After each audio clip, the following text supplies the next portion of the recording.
प्रेतादृशवा मारुताः लक्ष्मीमातरः शुभाञ्जावानो वेदाते गोजनमयाः अग्निर्विवा मनवः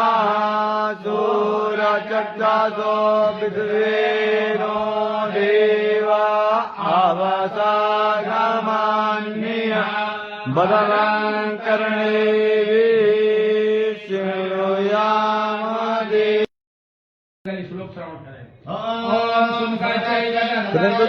कपिलो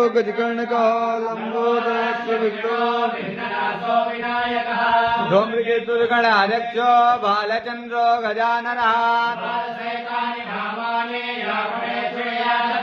मुहितरम्भे विवाहे च प्रवेशे निर्गमे तथा